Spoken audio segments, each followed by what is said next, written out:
ಈಗಾಗಲೇ ನಿಖಿಲ್ ಕುಮಾರಸ್ವಾಮಿ ಅವರ ನೇತೃತ್ವದಲ್ಲಿ ಕೊಮ್ಮಘಟ್ಟದಲ್ಲಿ ನಡೀತಾ ಇರುವ ಒಂದು ಸಮಾವೇಶ ಇದೆ. ಆ ಒಂದು ಸಮಾವೇಶದ ಸ್ಥಳ ವೀಕ್ಷಣೆಯನ್ನ ನಿಖಿಲ್ ಕುಮಾರಸ್ವಾಮಿ ಅವರು ಜೆಡಿಎಸ್ ನಾಯಕರ ಜೊತೆ ಮಾಡ್ತಾ ಇದ್ದಾರೆ. ದೃಶ್ಯದಲ್ಲಿ ನೋಡ್ತಾ ಹೋದ್ರೆ ಈಗಾಗಲೇ ಜೆಡಿಎಸ್ ನಾಯಕರ ಜೊತೆ ಒಂದು ಕಾರ್ಯಕ್ರಮದ ಒಂದು ಸಮಾವೇಶ ಏನ್ ನಡೆಯುತ್ತೆ, ಆ ಒಂದು ಸಮಾವೇಶದ ಸ್ಥಳದ ಒಂದು ವೀಕ್ಷಣೆಯನ್ನು ಕೂಡ ಮಾಡ್ತಾ ಇದ್ದಾರೆ.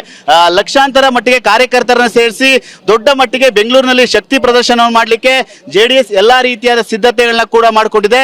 ಈ ನಿಟ್ಟಿನಲ್ಲಿ ನಿಖಿಲ್ ಕುಮಾರಸ್ವಾಮಿ ಅವರ ನಾಯಕರ ಜೊತೆ ಬಂದು ಈ ಒಂದು ಸ್ಥಳ ಪರಿಶೀಲನೆ ಮಾಡುವಂತ ಕೆಲಸದಲ್ಲಿ ಮುಂದಾಗಿದ್ದಾರೆ. ಖುದ್ದು ನಿಖಿಲ್ ಕುಮಾರಸ್ವಾಮಿ ಅವರ ನೇರವಾಗಿ ಅವರನ್ನ ಮಾತಾಡಿಸ್ತಾ ಹೋಗ್ತೀನಿ.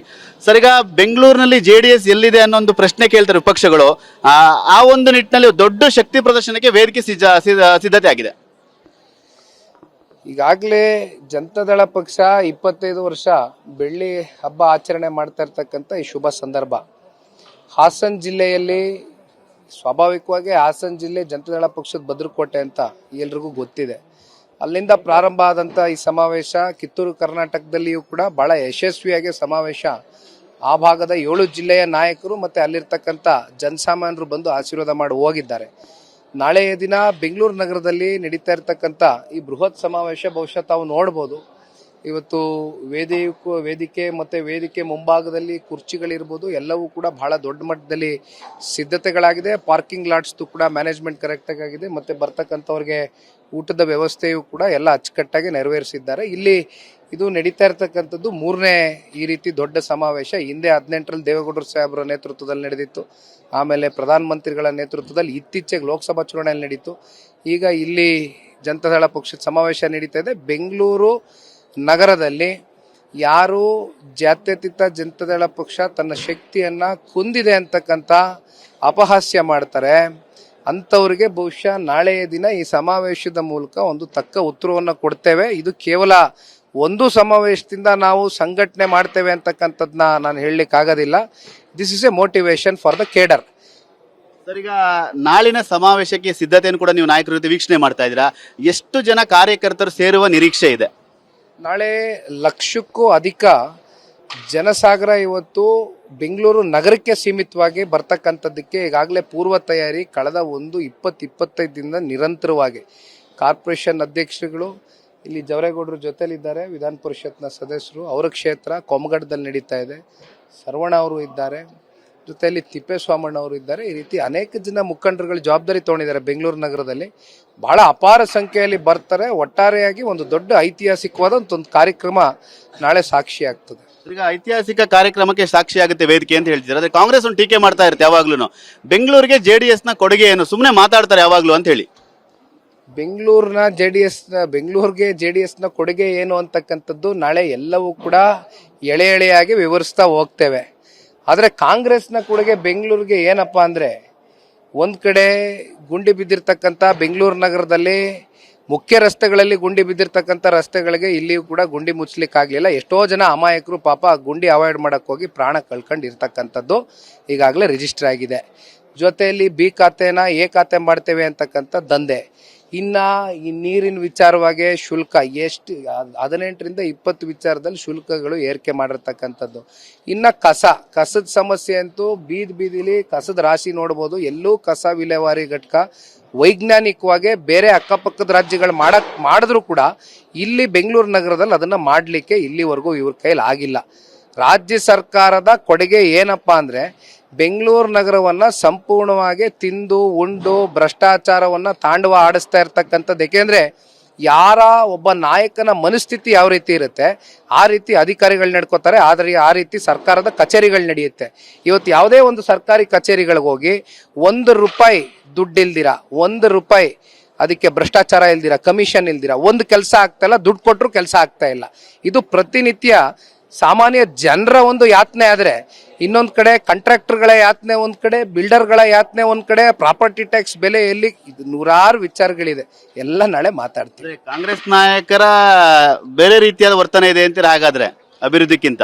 ಇಲ್ಲಿ ನೋಡಿ, ಬೆಂಗಳೂರು ನಗರ ಇಡೀ ರಾಜ್ಯಕ್ಕೆ 60ರಿಂದ 70% ಕನಿಷ್ಠ ಪಕ್ಷ ಟ್ಯಾಕ್ಸ್ ಕಲೆಕ್ಷನ್ ಮೂಲಕ ಇವತ್ತು ಇಡೀ ಸ್ಟೇಟ್ಗೆ ಒಂದು ಆದಾಯವನ್ನ ಉತ್ಪಾದನೆ ಮಾಡ್ತಾ ಇದೆ.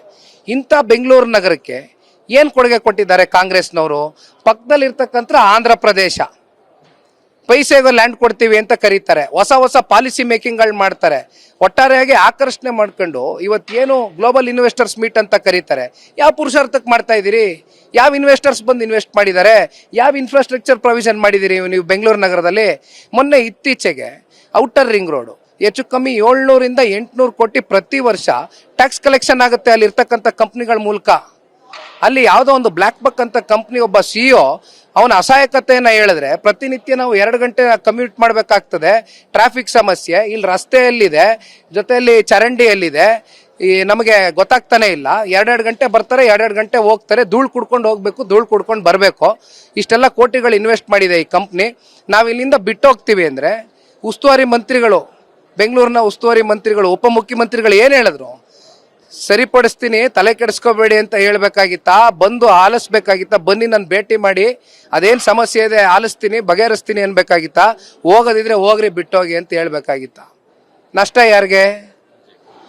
ಅದು ಆಲೋಚನೆ ಮಾಡ್ಬೇಕು. ಅಲ್ಲ, ಈಗ ಗುಂಡಿಗಳು ಕೇವಲ ಕಾಂಗ್ರೆಸ್ ಟೈಮ್ನಲ್ಲಿ ಆಗಿತ್ತಾ? ಈಗ ವಿಪಕ್ಷಗಳಿಗೆ ಬೇರೆ ಅಸ್ತ್ರ ಎಲ್ಲ ಟೀಕೆ ಮಾಡ್ತಾ ಇದೆ ಅಂತ ಹೇಳ್ತಾರೆ.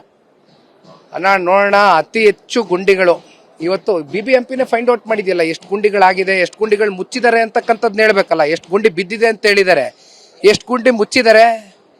ಆಮೇಲೆ ಗುಂಡಿ ಮುಚ್ಚೋದಕ್ಕೆ ಪ್ರತಿ 2-3 ಸಲಿನೂ ಹೇಳಿದ್ರಲ್ಲಪ್ಪ, ಅದೆಷ್ಟೋ 1000 ಕೋಟಿ ಇಟ್ಟಿದ್ದೀವಿ, ಅದೆಷ್ಟೋ ಕೋಟಿ ಇಟ್ಟಿದ್ದೀವಿ ಅಂತ. ಎಲ್ಲೋಯ್ತು ಆ ಕೋಟಿಗಳು?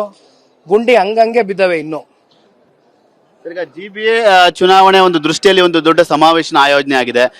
ಈಗ ಒಂದಷ್ಟು ಗೊಂದಲ ಇದೆ, GBA ಪ್ರತ್ಯೇಕವಾಗಿ JDS ಸ್ಪರ್ಧೆ ಮಾಡುತ್ತಾ ಇಲ್ಲ ಮೈತ್ರಿಯಾಗಿ ಹೋಗುತ್ತಾ ಅಂತ ಹೇಳಿ. It is too early.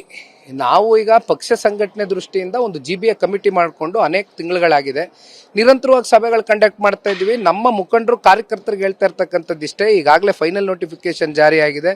Reservation ಏನು ಅನ್ನೋದು ಈಗಾಗಲೇ ಎಲ್ರಿಗೂ ಗೊತ್ತಾಗಿದೆ, ಡಿಲಿಮಿಟೇಷನ್ಗಳಾಗೋಗಿದೆ.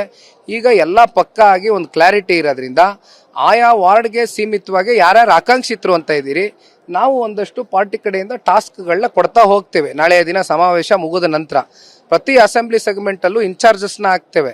ಅಂತಿಮವಾಗಿ ಯಾರು ಆ ವಾರ್ಡ್ನಲ್ಲಿ ನಿಂತ್ಕೋಬೇಕು ಅಂತಕ್ಕಂಥ ಬೈಕೆ ಇಟ್ಕೊಂಡಿರ್ತಾನೆ, ಅವನು ಜನರ ಜೊತೆ ಇರಬೇಕು.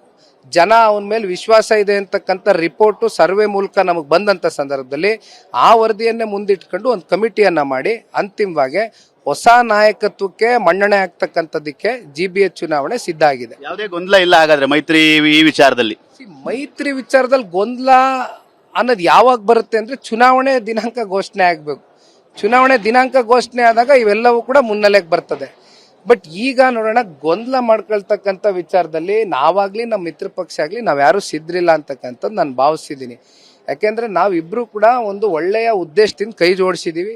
MP ಚುನಾವಣೆ ಒಳ್ಳೆ ರಿಸಲ್ಟ್ ಬಂದಿದೆ ಲೋಕಸಭೆ, ಮುಂದೆ MLA ಚುನಾವಣೆಗೂ ಕೂಡ ಒಂದು ದಿಕ್ಸೂಚಿ ಆಗಬೇಕು ಅಂದ್ರೆ GBA ಚುನಾವಣೆ ಕೂಡ ಒಂದು ರೀತಿ ಒಳ್ಳೆಯ ಫಲಿತಾಂಶ ಎರಡೂ ಪಾರ್ಟಿಗೂ ಕೂಡ ಬರಬೇಕಾಗ್ತದೆ. ಆ ದಿಕ್ಕಿನಲ್ಲಿ ಒಳ್ಳೆ ತೀರ್ಮಾನ ತಗೋತೀವಿ.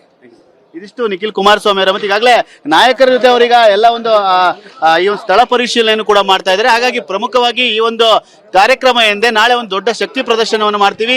JDS ಏನು ಮುಗದೆ ಹೋಗಿದೆ ಅಂತ ಏನು ಬೆಂಗಳೂರಲ್ಲಿ ಹೇಳ್ತಾರೆ, ಅದಕ್ಕೆ ತಕ್ಕ ಉತ್ತರವನ್ನ ನಾಳೆ ಕೊಡುವಂತ ಕೆಲಸವನ್ನ ಮಾಡ್ತೀವಿ ಅನ್ನೋ ಮಾತನ್ನು ಕೂಡ TV9 ಜೊತೆ ಹಂಚ್ಕೊಳ್ತಾ ಇರುವಂತ ಕ್ಯಾಮರಾಮನ್ ಮಹೇಂದ್ರ ಜೊತೆ ಸುನಿಲ್, TV9 ಬೆಂಗಳೂರು.